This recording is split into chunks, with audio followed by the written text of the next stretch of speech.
Now turn to section 1.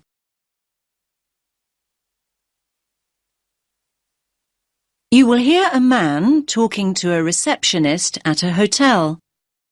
First, you have some time to look at questions 1 to 7.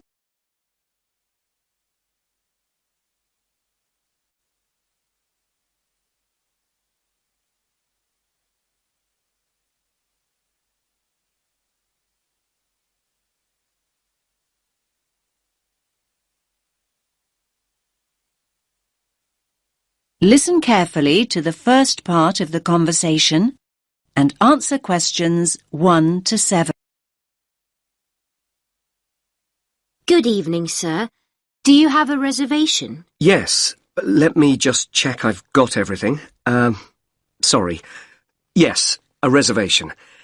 It's in the name of Hartley, Martin Hartley. Let me see. Oh, yes. Here it is. That's for 3 nights. Yes, that's right. Do you need my passport? I just need to take the number as a form of ID. No problem. Now, can I just ask you to fill in this registration form, please? Actually, no. You see, I've broken my wrist. Yes, I noticed that. I'm afraid form filling is something I can't manage right now. Not without a lot of pain, anyway. Oh, dear. I'm sorry, sir. But don't worry. I can complete the form for you. That's very kind of you. What do you need to know? Well, let's start with your name, of course. So that's Martin, Hartley. That's Hartley. Thanks. And your address? 45 Carlisle Way. Could you spell Carlisle for me? Sorry. It's Carlisle.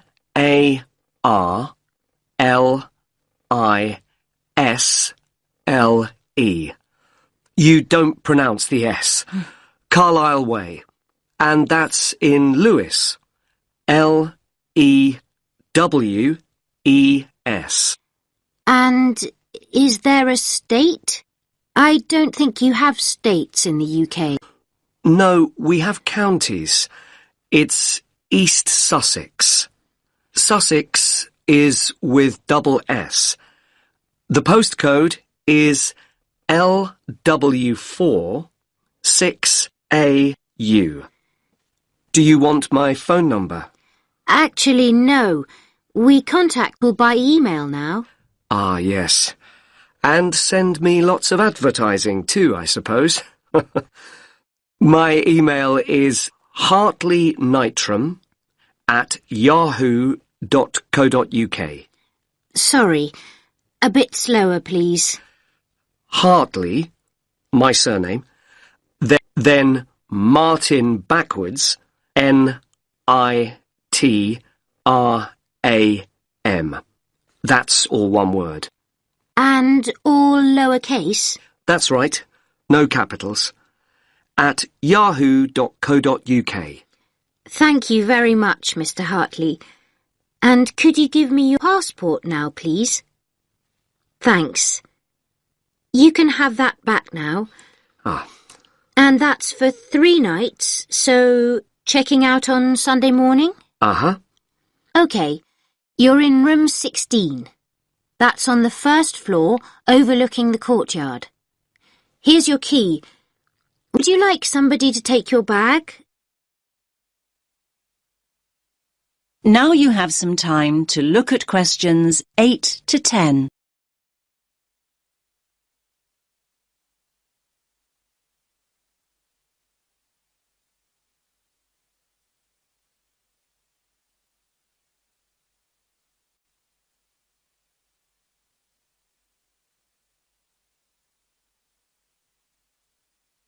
Now listen to the next part of the conversation and answer questions 8 to 10. Do you have a map I can take? Yes, of course. We've usually got lots of them here. Somewhere. Ah, yes. Here we are. Thanks. Could you show me where we are exactly? let me have a look. Yes. This is our street here, Avenida Constitución. The bigger hotels are marked, so let me just see which one is us. Here. Yes, here. This is Hotel Columbus, just before you get to the museum. I say just before because that's the way most people get here. I mean, coming from the main square where all the buses stop, or from the station. Yes, that's the way the taxi came in from the airport. I thought we drove past the museum, though, just after we went through that big square you mentioned. Ah, you probably mean here. That's actually an art gallery. It's worth having a look round, but the museum's more interesting. I think so anyway. Thanks for the tip. I hope I get time. Right, well, tomorrow I've got to be at the conference centre. They told me they'd put me in a hotel that wasn't too far away. Oh, yes. The conference centre's not too far at all. Let me see. Yes, down here. You can walk there in 7 or 8 minutes. Just cross over the road, go straight down this street here. That will take you towards the newer part of the city. Walk on for a couple of blocks, and then when you get here, you just have to go right a very short distance, and then you'll see the conference centre above the other buildings. It's quite big. I see. That all looks quite straightforward. Thanks very much. My pleasure. Have a nice evening, sir. That is the end of section 1. You now have half a minute to check your answers.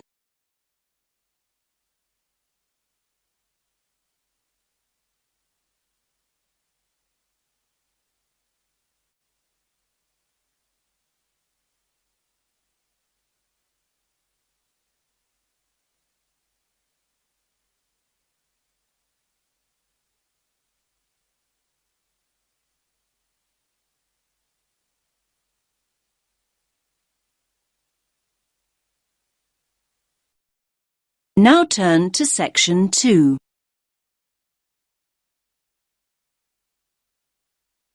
You will hear a man talking about areas for growing vegetables in towns called allotments.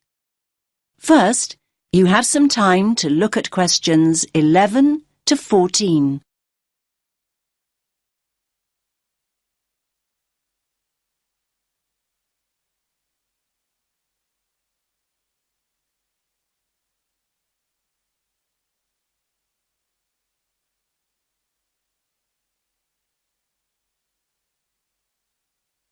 Listen carefully to the first part of the talk and answer questions 11 to 14.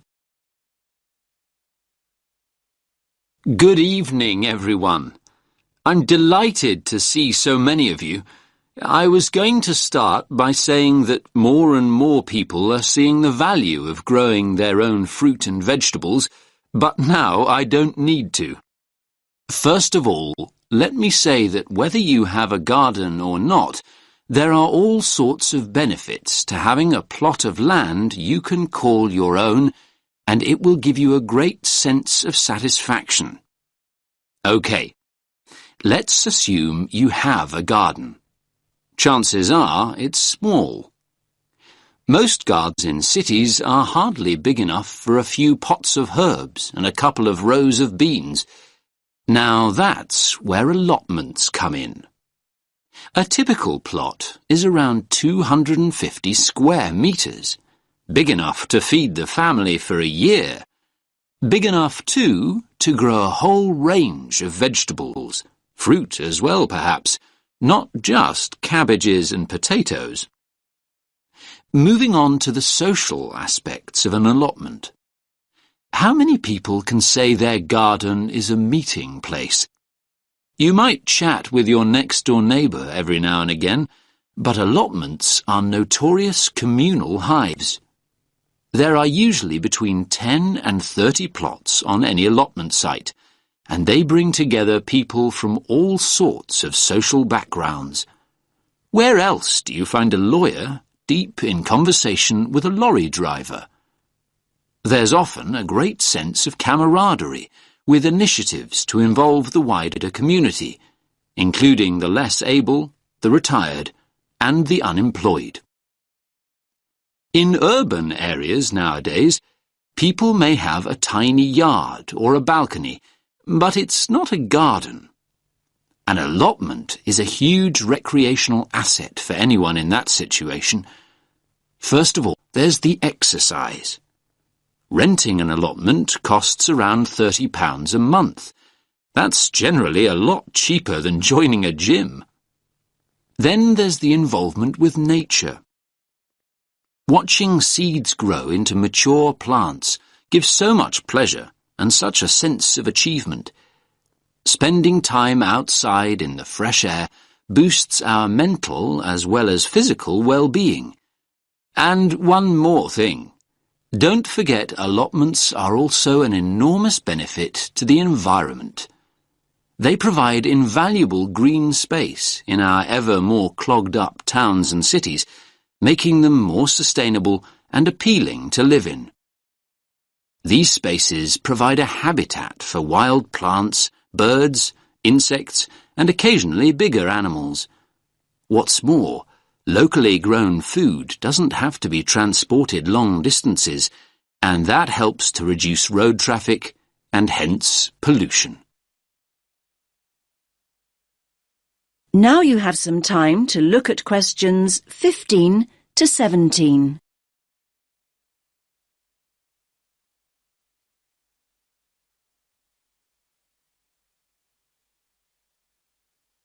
Now listen to the next part of the talk and answer questions 15 to 17. Now, food. A subject we all like talking about, because the main appeal of an allotment is obviously taking home all the freshly picked vegetables and fruit. So why is Grow Your Own so good? Well, to start with, there's the superior flavour. Food you've grown yourself tastes infinitely better than anything bought in the supermarket because it will be super fresh. Another point in its favour is the range. These days, gardeners are growing an amazing variety of vegetables on their allotments. Finally, there's the bonus of knowing that the produce you've grown is organic.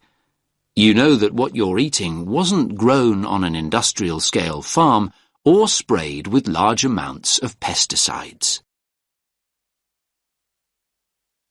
Now you have some time to look at questions 18 to 20.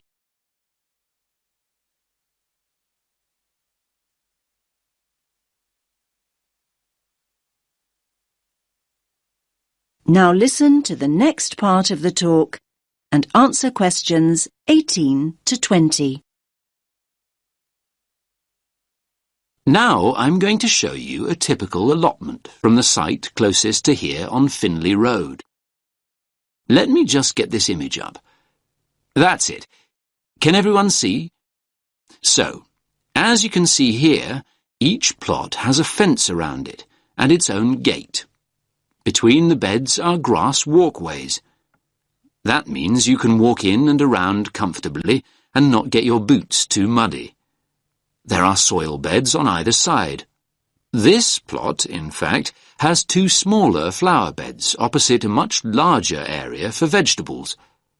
And there's also a glass house for growing tomatoes or anything that needs more warmth and protection. Here you can see one of those at the front near the gate. Most allotments have their own shed at the far end, as you can see. Allotments do need a water source, though, and there are stone sinks outside the sheds. A hose pipe can be attached to the tap for easy watering. Some of the plots have a pond, though they're not always popular as they tend to attract insects. And this plot has a compost bin at the end opposite the shed for recycling organic waste. Right. So, how to go about getting an allotment? That is the end of section 2. You now have half a minute to check your answers.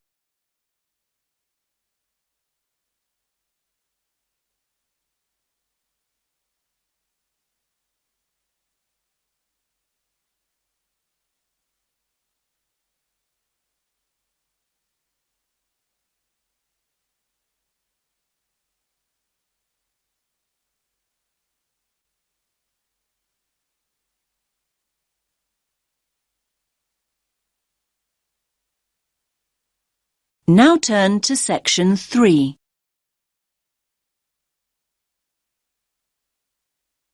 You will hear 2 students and a tutor discussing their plans for next year. First, you have some time to look at questions 21 to 24.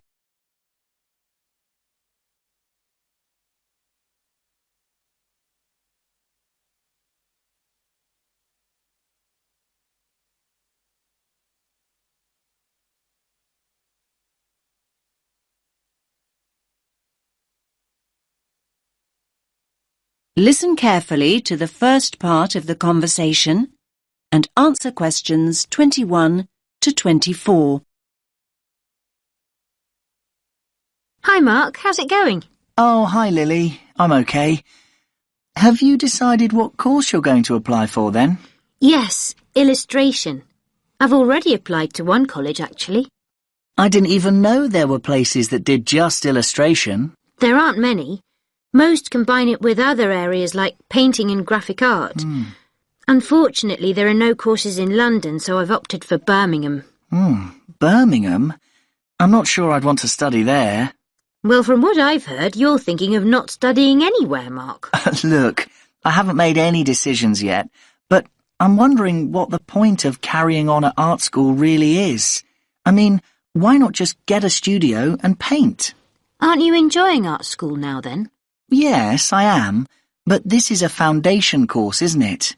I wanted to try out all the different areas. You know, sculpture, computer graphics, a bit of everything. Now I know that I really just want to paint, though.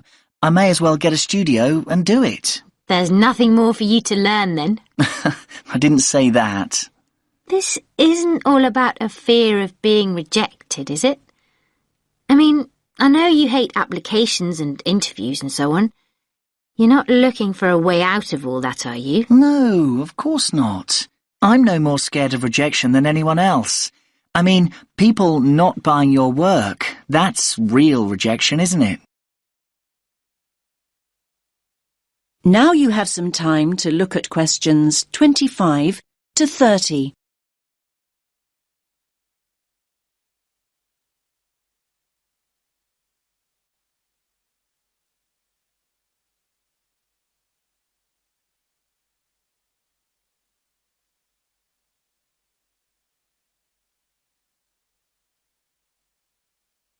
Now listen to the next part of the conversation and answer questions 25 to 30.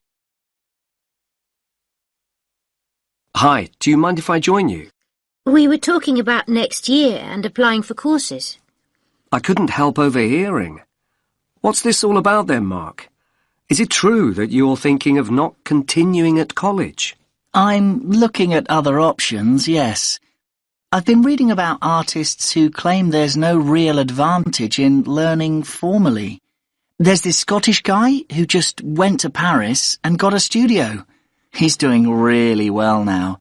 In fact, one of the fine arts students here dropped out of her course at the end of the first year and just went to Prague. She loves it there. You might just be looking through rose-tinted spectacles there, Mark. There are plenty of people who regret taking that route, you know. For every artist making a living, there are 20 living on the breadline. Okay, I take your point, but I'm thinking about the cost of 3 years at art school as well.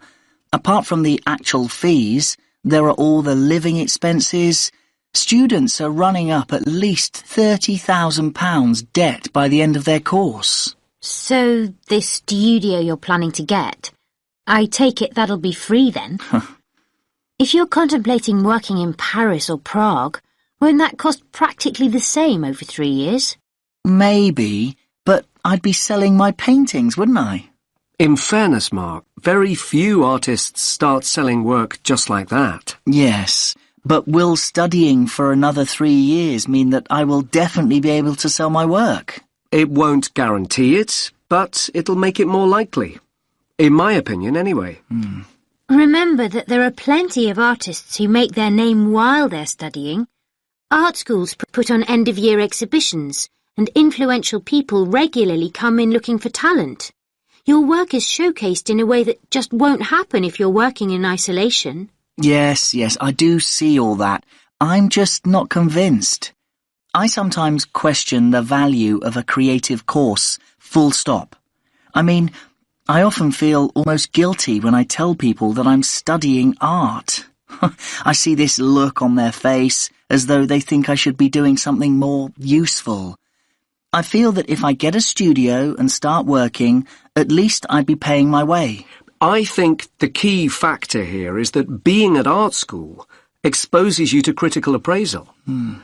Perhaps the most essential function of further education is the constant feedback and constructive criticism.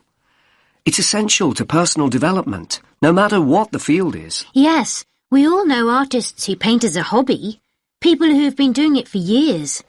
They think they're experts and wonder why other people haven't recognised their talents. If only they'd become part of a creative community, they'd understand why that hasn't happened. Yes, I think Lily's right. It's important to keep developing and responding to feedback. Anyway, don't go making any rash decisions. Come and see me. That is the end of section 3. You now have half a minute to check your answers.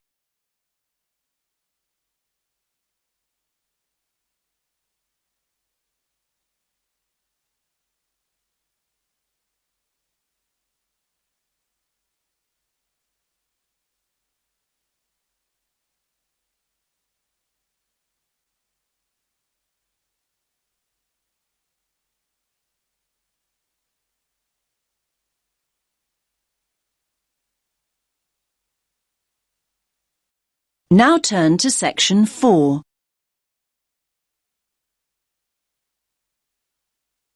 You will hear a woman giving a lecture about the positive effects of laughter. First, you have some time to look at questions 31 to 40.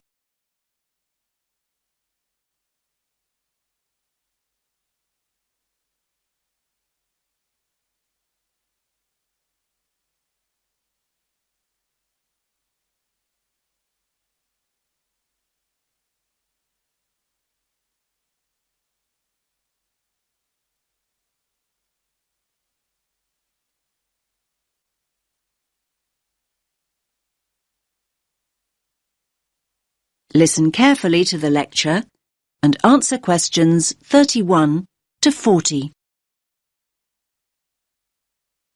Good morning, everyone. I do hope you didn't get too wet getting here this morning. The subject for my talk, I think we could all do with some to take our minds off this atrocious weather, is laughter.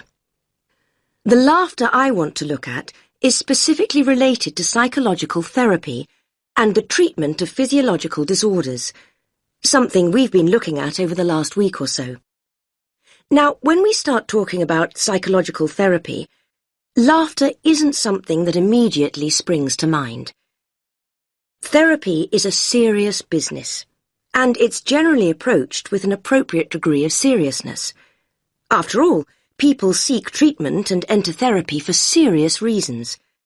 They're often at critical junctures in their lives, and they need professional help.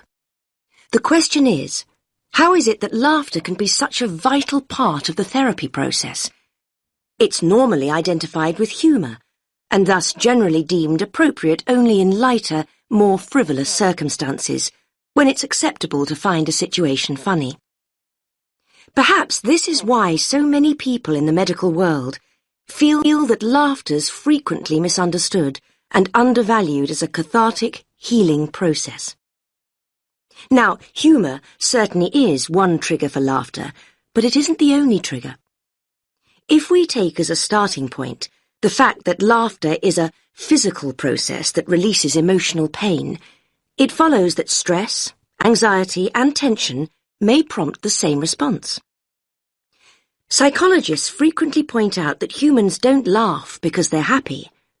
They're happy because they laugh. Once we accept that laughter and pain are related, we are less likely to be shocked when people laugh in all sorts of painful, even tragic situations.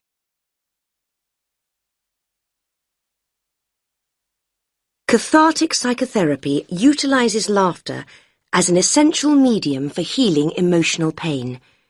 It's specific to the release of anger, fear, and boredom. When people laugh, they free themselves of painful feelings. The amount of pain the body releases during a single burst of laughter is immeasurable, but we know that the body will keep discharging pain cathartically until there's no longer a need. The only obstacle to the process is the self-constraint we learn to impose on ourselves during our early years. We're taught the virtues of self-control from infancy, and any loss of that control during an emotional outpouring is discomforting. We fail to realize that when we lose control, we actually gain in many other ways. Our cultural preference for processing feelings cognitively, instead of feeling them physically, maintains and prolongs emotional distress. Patients who have had upbringings during which feelings were suppressed may have quashed their ability to laugh, cry, and become angry. Clinicians can help individuals regain these cathartic processes, enabling them to release deep-rooted emotions that may be an obstacle to happiness. Only now has research begun to validate the notion that emotions are stored in the body rather than the mind. Recently developed cathartic techniques allow practitioners to teach patients how to access their hidden emotions and release them. The more catharsis the patient experiences, the more rapidly he or she progresses through the healing process. Laughter is probably the least threatening cathartic process, at least to the person expressing the laughter, and so it has an essential role. It's often a stepping stone to other forms of emotional release, like crying or showing rage. So why, you might ask, has the mental health community been so slow to accept laughter as a healing tool? Well, for reasons I've already outlined. Like any expression of the true self, laughter is radical and revolutionary, and laughing at what is seemingly misfortune upsets conformity. We in the medical professions must challenge the antiquated view that adult laughter is silly and inappropriate. We have to ensure that patients don't reject the healing power of their laughter, in the fear that others will see them as making light of their issues. Traditionally, mental health practitioners have viewed laughter as a way of hiding painful emotion. In contrast, cathartic psychotherapy understands that laughter releases emotion. Through laughter, feelings erupt from within into the outside world. If people suppress laughter, they also stifle the release of pain. The catharsis of laughter doesn't change people's circumstances, but it does change the way people relate to those circumstances. It enables them to take a different view, a view from which terrible misfortune can seem so much more bearable. This allows people to remember, to feel, and to explore without fearing that they'll be trapped by what they can't control. Life's most tragic events often have an essence of absurdity, and this can be the trigger point for laughter. Some people deal with emotional pain instinctively and come along to therapy already laughing and crying. There are many others, however, that need assistance. That is the end of section 4. You now have half a minute to check your answers.